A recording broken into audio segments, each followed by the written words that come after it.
Senorita बहुत ही खूबसूरत थी। उसके चेहरे पर इतनी चमक थी कि सूरज की चमक भी उसके आगे फीकी पड़ती थी। उसके लिए दूर दूर से रिश्ते आते थे। नहीं पिताजी, मैं अभी बिल्कुल शादी नहीं करूंगी। तब तक बिल्कुल नहीं जब तक कोई मुझे मेरे जैसा नहीं मिल जाता। मैं उसी से शादी करूंगी जिसके चेहरे पर मेरे जैसा तेज होगा। ऐसा मिलन तो बहुत मुश्किल है बेटा। तो फिर मेरी शादी भी मुश्किल है। राजा सोच में पड़ जाता है कि अब क्या किया जाए, पर अब वो सब कुछ समय पर छोड़ देता है। सेनोरिटा रात को कमरे में अपने आप से बात करने लगती है।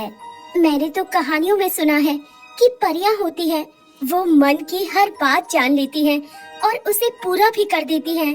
पता नहीं ये सच होता है या नहीं। वो ये सब सोच रही होती है और उसकी खिड़की के पास से गुजरती हुई दो परियां ये बात सुन लेती हैं। अरे ये क्या, इस बच्ची को हमारे होने या ना होने पर शक है।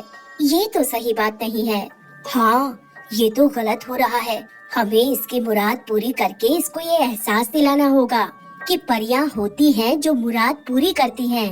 पर इसकी मुराद क्या है ये भी तो पता चले। ऐसा करते हैं कि अभी चलते हैं।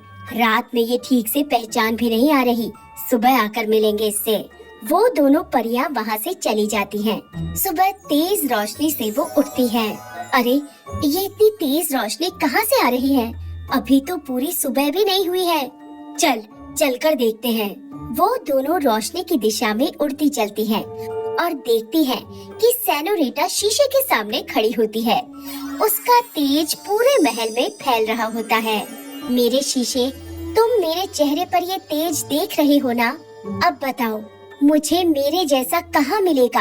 अब मैं किससे करूँगी शादी? अच्छा ये बात है, ठीक है, लेकिन फिर अब इसके लिए इसकी परीक्षा लेनी पड़ेगी। इस बात का पता करना पड़ेगा कि ये अपने ही जैसे तेज वाले इंसान से क्यों शादी करना चाहती है। दोनों परियां महल में घूमने लगती हैं। पंडित जी, आपको तो पता ही है ना मेरी मृत्यु का राज। मेरी बेटी को श्राप मिला हुआ है। जिस दिन मेरी बेटी विदा होगी उसी पल मेरी मृत्यु हो जाएगी।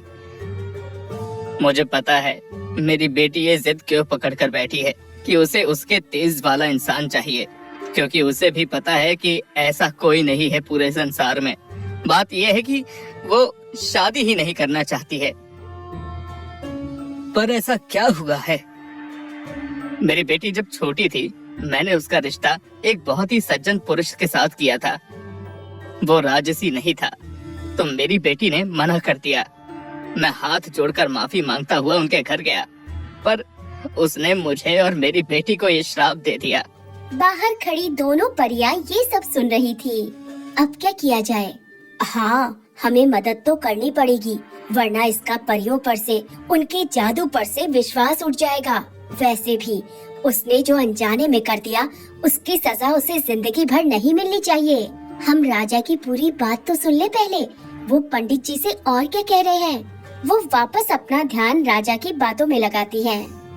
वो असल में एक लेमैन था।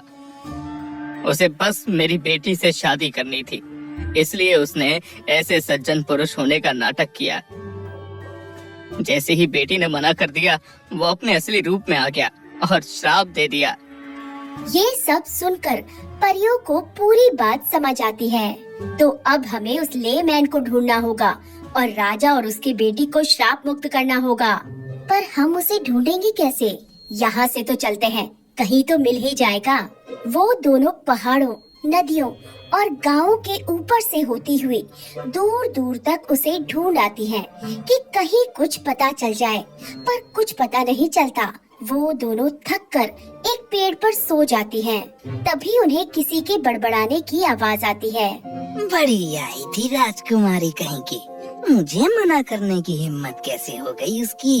ऐसा श्राप दिया है उसे और उसके बाप को, वो कभी किसी से शादी ही नहीं कर पाएगी। थोड़ी ही देर में वो बिल्कुल नरम पड़ जाता है। पर ये कोई बात थोड़ी ही है। उसका मन नहीं था मुझसे शादी करने का, उसने नहीं की। मुझे उसे ऐसे श्राप नहीं देना चाहिए था। वो वापस गुस्से में आ जाता है। अरे क्यों नहीं देना चाहिए था? मुझे मना कैसे किया उसने? परियों को समझ नहीं आता कि ये हो क्या रहा है। तब उनका ध्यान उसके कंधों पर जाता है। एक तरफ ले मैन बैठा होता है, दूसरी तरफ साधु। साधु उसको समझाने की कोशिश कर रहा होता है और ले मैन भड़काने की। जॉन का दिमाग तो जैसे बंद ही पड़ा था। ले मैन साधु पर हावी होता है। अच्छा, तो ये बात है, ये आदमी तो खुद के ही काबू में नहीं है। इसके सर पर तो कभी ले मैन और कभी साधु हावी है। हमें ले मैन का साया इसके सर से हटाना होगा। हाँ, कुछ तो करना ही होगा। कैथरीन अपनी जादुई छड़ी निकालती है और ले मैन की तरफ घुमाती है, पर ले मैन बिल्कुल बेअसर रहता है। वो जोर जोर से हंसने लगता है। वो जॉन के सर पर जाकर बैठ जाता है। जॉन बहुत परेशान हो रहा होता है, पर उसका दिमाग ले मैन के काबू में होता है। उसके सोचने समझने की शक्ति जैसे खत्म कर दी होती है ले मैन ने। अब एलेक्सा उसको रस्सी डालकर नीचे खींचने लगती है, पर वो अपना आकार बहुत बड़ा और भारी कर लेता है। वो परी के काबू में बिल्कुल नहीं आता।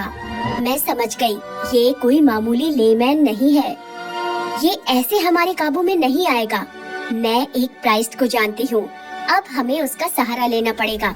अगर ये हमारे काबू में आ गया तो जॉन के सर से लेमैन का साया भी चला जाएगा और उसे ये भी होश आएगा कि उसने अनजाने में कैसे गलती कर दी है, जिसकी वजह से राजा और उसकी बेटी की जिंदगी बर्बाद हो रही है। ठीक है, तुम प्राइस्ट को देखो और मैं महल में सेनोरिटा के पास जाती हूँ। कैथरीन सेनोरिटा के पास जाती है। वो अपने आप को देखकर रो रही होती है और खुद से ही बातें कर रही होती है। अब मैं क्या करूँ? शादी तो करनी है मुझे। मेरा भी मन है कि कोई सपनों का राजकुमार आए, कैसा भी हो, कहीं से भी हो, पर कोई तो मेरा हाथ थामे। पर मुझे अपने पिताजी भी बहुत प्यारे हैं।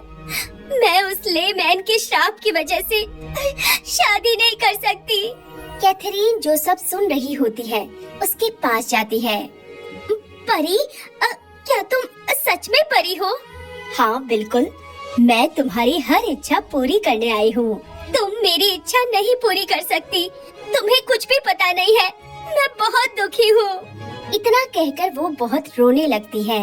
अरे रो मत, मुझे सब पता है, तुम्हारे श्राप के बारे में भी, और बहुत ही जल्दी तुम उस श्राप से मुक्त भी हो जाओगी।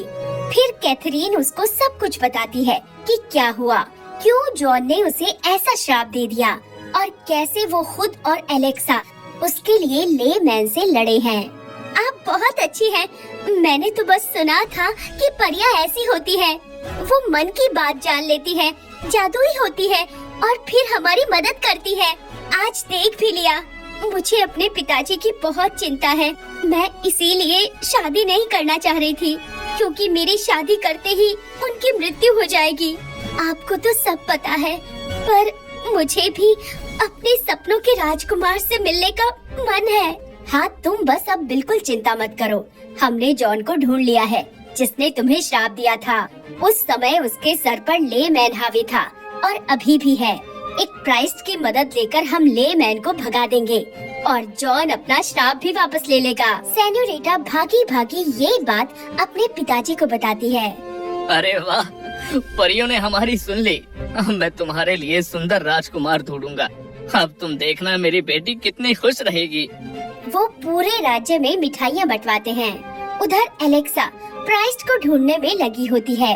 एक पहाड़ी पर तपस्या करता हुआ उसे वो प्राइस्ट भी मिल जाता है। बाबा, साथ चलिए, एक मासूम सी लड़की की जिंदगी का सवाल है। वो प्राइस्ट को पूरी बात बताती है। प्राइस्ट उसके साथ चलने के लिए फौरन राजी हो जाता है। दोनों जॉन के पास जाते हैं।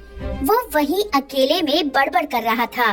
प्राइस्ट की नजर सीधे उसके कंधे पर बैठे हुए लेमैन पर पड़ती है। अच्छा तू है, तूने तो बहुतों की जिंदगी बर्बाद की है। क्या मिलता है ये सब करके तुझे?